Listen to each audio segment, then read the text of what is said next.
सुरुवातीला म्हणजे मुळातच आजची पत्रकार परिषद एका होतकरू आणि काम करणाऱ्या कार्यकर्त्यावरती निराधार पद्धतीने आरोप केले गेले म्हणून आजची पत्रकार परिषद घेतली। आता सध्याची परिस्थिती बघता, द्राक्ष शेतीची परिस्थिती बघता आणि आता जे संपूर्ण देशात चाललंय, राज्यात चाललंय, त्याच्यावरनं जो द्राक्ष शेतकरी ज्या संकटात येणार आहे, अशा येणाऱ्या संकटामध्ये आम्हाला कुणालाही खरं तर राजकारण करायची इच्छा नव्हती। उलट द्राक्ष शेतकरीच्या हिताचीच गोष्ट आम्ही सातत्यानं करत आलेलो आहे। आता यामध्ये द्राक्ष शेती MRGS मधून द्राक्ष शेतीला चांगले पैसे मिळाले पाहिजे, द्राक्ष शेती भाऊसाहेब फुंडकर योजनेमध्ये समाविष्ट झाली पाहिजे आणि येत्या काळामध्ये तासगाव तालुका आणि कवठेमंकाळ तालुक्याच्या पातळीवरती आम्ही काही आंतरराष्ट्रीय संस्थांशी सुद्धा संलग्न होतो, द्राक्ष शेतीला एका वेगळ्या उंचीवर नेण्याचा प्रयत्न करतोय। आता अशा काळामध्ये नैसर्गिक आपत्तीमुळे द्राक्ष शेतीचे नुकसान होत असेल, आम्हाला ज्यावेळेस या गोष्टींसाठी संघर्ष आम्ही करतोय, मला सुरुवातीला खरं तर अर्जुन बापूंचे आभार मानावे लागतील, कारण त्यांच्यामुळे आतापर्यंत साधारण 40-45 कोटी रुपये हे तासगाव तालुक्यातल्या कवठेमंकाळ तालुक्यातल्या शेतकऱ्यांना मिळालेले आहेत। तिथल्या शेतकऱ्यांनी विम्याचे पैसे मिळाले म्हणून विसापूर जिल्हा परिषद गटामध्ये आजपर्यंत पेढे वाटले आणि आता सुद्धा मागच्या ट्रिगरच्या दरम्यान ज्यावेळेस पाऊस पडला, बजाज सारख्या एका फार नामांकित कंपनीनं शासनाच्या JR मधल्या एकाच वाक्याचे 2 अर्थ काढले। ज्या वाक्याप्रमाणे शासनाचं मत असं होतं की पैसे दिले गेले पाहिजेत, पण विमा कंपनीचं मत असं होतं की आम्ही पैसे देणार नाही। संबंधित विमा कंपनीच्या अधिकाऱ्यांना घेऊन आम्ही आयुक्तांकडे बैठक केली। कृषी आयुक्तांनी त्यांना सूचना दिल्यानंतरही त्यांची हरकत होती। ती हरकत आल्यानंतर आम्ही दत्तामामा भरणे यांच्याकडे विमा कंपनीची तक्रार करायला विमा कंपनीला घेऊन आम्ही बैठक केली, ज्यामध्ये तासगाव तालुक्यातले अनेक शेतकरी होते। त्या बैठकीमध्ये सचिवांनी कंपनीची कानउघडणी केली की राज्य शासनाने जो क्लॉज घातलेला आहे त्या क्लॉज प्रमाणे जर आपण वागला नाही तर तुम्हाला ब्लॅकलिस्ट करू, अशा पद्धतीची तंबी दिल्यानंतरच संबंधित कंपनीनं त्या बैठकीमध्ये ते पैसे देण्याचे म्हणजे तयारी दर्शवली। पण पुन्हा त्या कंपनीने येऊन पुन्हा कोर्टामध्ये अपील केली।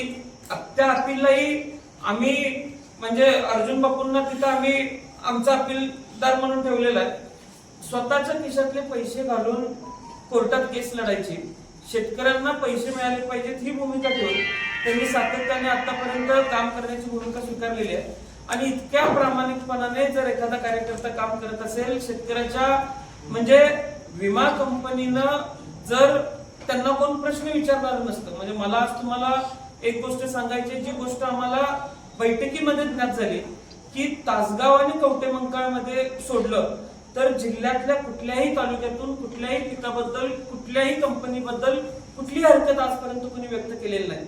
आणि जर तीच हरकत आम्ही व्यक्त केली नसती तर बजाज सारख्या कंपनीच्या खिशामध्ये साधारण 22-23 कोटी रुपयाचा अतिरिक्तचा नफा जो त्यांनी शेतकऱ्यांना खरं तर द्यायला पाहिजे होता तो राहिला असता। आम्ही शासनाला विनंती केली, ते पैसे शेतकऱ्याला मिळाले पाहिजेत ही भूमिका ठेवली। आता इतकी प्रांजळ आणि प्रामाणिक भूमिका घेऊन जर एखादा कार्यकर्ता पुढे जात असेल आणि काहीतरी कुठनं तरी विषय आपण आणायचा, कुठल्या तरी कंपनीला हाताशी धरायचं, खरं तर राज्य शासनानं मागच्या अधिवेशनामध्ये एक JR काढलाय ज्यामध्ये प्रत्येक ग्रामपंचायतीवरती हे पर्जन्यमापक यंत्र बसवण्याचा JR काढलेला आहे। त्याचंही काहीतरी आता टेंडरिंग प्रोसेस चालू आहे, तेही लवकरच होईल। माझं मत एवढंच आहे की एखादा व्यक्ती चांगलं काम करत असेल तर त्याला चांगलं काम करायला प्रोत्साहन दिलं पाहिजे, त्याची अडवणूक कुठं नाही दिली पाहिजे। किंबहुना तासगाव तालुक्यातल्या प्रत्येक गावातल्या शेतकऱ्याची आज अर्जुन बापूंकडून अपेक्षा आहे। मागच्या ज्यावेळेस पैसे इन्शुरन्सचे मिळाले त्यावेळेस अंजनीतल्या सुद्धा शेतकऱ्यांचे इन्शुरन्सचे पैसे अर्जुन बापूंच्या प्रयत्नामुळे मिळाले आणि चिंचणीतल्या सुद्धा बऱ्याच शेतकऱ्यांचे पैसे अर्जुन बापूंच्या प्रयत्नामुळे मिळाले। त्यामुळे आपल्याला एखादी गोष्ट सिद्ध करायची असेल तर आपण त्यासाठी प्रयत्न करावा।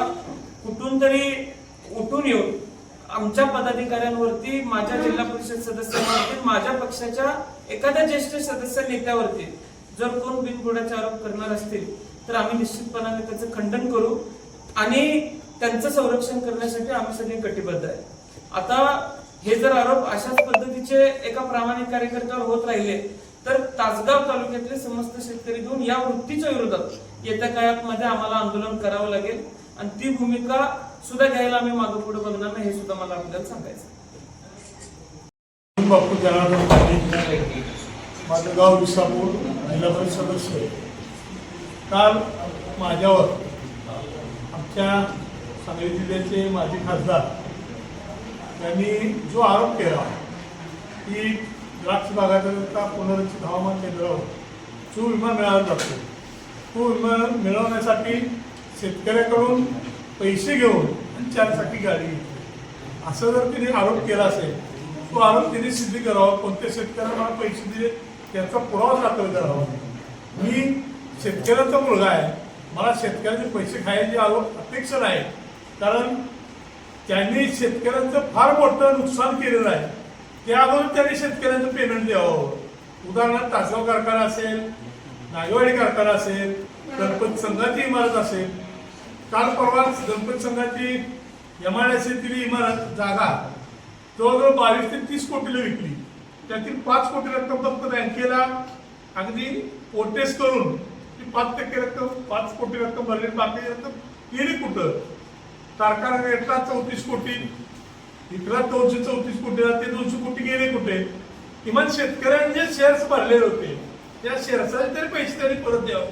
आणि शेअर्स भरत असताना ज्या शेतकऱ्यांनी आस्था पेपर्स असेल, इतर बँका असतील, त्याची कर्ज काढली 1800 रुपयाचं त्यांनी किती भरावं साधारणपणे, तर 10,000 ते 12,000 रुपये कर्जाचं व्याज आणि मुद्दल या शेअर्स रकमेचं शेतकऱ्यांनी भरलेलं आहे आणि तेही रक्कम त्यांनी दिलेली नाही. आणि मी द्राक्ष बागायतदार शेतकऱ्यांना आतापर्यंत जवळजवळ 30 ते 40 कोटी मी 2013-14 पासून ही योजना चालू झालेली आहे. स्वर्गीय आराम पाटील असतील यांनी द्राक्ष बागायतदार यांना हवामान केंद्रात आधारित पुनर्स्थित पीक विमा योजना लागू केली.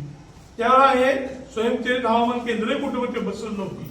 आणि त्यांचा एक माझ्या आरोप आहे की स्कायमेट प्रायव्हेट लिमिटेड कंपनी आहे की माझ्या अधिकारी संबंध आहेत आणि त्या अधिकारी संबंधातून ते पर्जन्यमापक आणि नोंदी आहेत त्या बदलल्या जातात, कमी जास्त प्रमाणात केले जातात. आता माझे संबंध असतील तर मी यापूर्वी गेल्या वर्षी जे 24-25 सालातील विमा आहे त्यासाठी जिल्हाधिकारी यांच्याकडे अपील केलं होतं. तो निकाल शेतकऱ्या बाजूला झालेला आहे. कमिशनर आयुक्तांच्या बाबतीत अपील केलं, तोही निकाल शेतकऱ्याच्या बाजूला झाला. विभागीय आयुक्तांच्या निकाल केला, तोही शेतकऱ्यांच्या बाजूला झाला. तरी ती बजाज अलायन्स कंपनीनं आम्हाला शेतकऱ्यांना पैसे दिलेले नाही. उलट ते राज्यस्तरीय कृषी खाते सचिव त्यांच्याकडे अपील केलेलं आहे. त्यांच्याही आमचा पाठपुरावा रोहितदादांच्या मार्गदर्शनाखाली आम्ही तिथेपर्यंत पोहोचणार आहे. आणि त्याच्या पुढे जर केंद्राच्या विमा कंपनीने अपील केलंच तर तिथे आम्ही खासदार साहेब असतील, रोहितदादा असतील यांच्या माध्यमातून तिथं जाऊन शेतकऱ्यांना तासगाव आणि कवठेमंकाळ तालुक्यातील शेतकऱ्यांना किमान 15 कोटी रक्कम 24-25 सालातील हे मिळणार आहे. आणि ते 12% व्याजाने द्यावे असे विभागीय आयुक्तांनी आदेश दिलेले आहेत. त्या आदेशाचा अंमल त्या विमा कंपनीला पाळावं लागेल. आणि जे माझ्यावर धांदाच खोटे आरोप केलेले आहेत ते पूर्णपणे चुकीचे आहे. मी शेतकरी कुटुंबातला आहे आणि असा कोण एखादा शेतकरी असेल त्यांनी पुरावा सादर करावा की बाबा आजूबापूला मी पैसे दिलेले आहेत, त्याने पुरावा सादर केला तर मी लगेच काय असेल जे म्हणतील ते शिक्षा मी बघायला तयार आहे. त्या पद्धतीनं त्यांनी माझ्या आरोपाचं खंडन करा आणि त्यांनी अगोदर तासगाव कारखान्यात आणि नागेवाडी कारखान्यात शेतकऱ्यांचे पैसे चुकते करावेत आणि मग माझ्यावर सर्व. आता जिल्हा परिषद सदस्यावर आरोप करतात खासदार, म्हणजे मी माझी उंची वाढली असं मला वाटतंय. आता मला सुद्धा वाटतं की मी जिल्हा पातळीवर मी नेता झालो काय, मी माझी उंची वाढली असं मला मनाला वाटतंय. पण त्यांनी आरोप केलेले माझ्यापेक्षा ते मोठे नेते आहेत, त्याने आरोप केले तर मला काही वाईट वाटून घ्यायचं काही काम नाही. पण माझ्या मतदारसंघातील जनता माझ्या पाठीमागे असल्यामुळं सर्वसामान्य शेतकऱ्यांनी 2 वेळा मला मागच्या वेळा 600 मतांनी लीड दिलं, आता 1100 मतांनी मला निवडून दिलेलं आहे. मी जर पैसे घेतले असते तर शेतकरी मला मतदान दिलं असतं का? त्याला दणका दिला असता मला शेतकरी न दणका देता मला चांगल्या मताधिक्याने निवडून त्या ठिकाणी दिलेलं आहे. याबद्दल आणखी काय आपलं मत असेल तर त्याबद्दल सांगावं.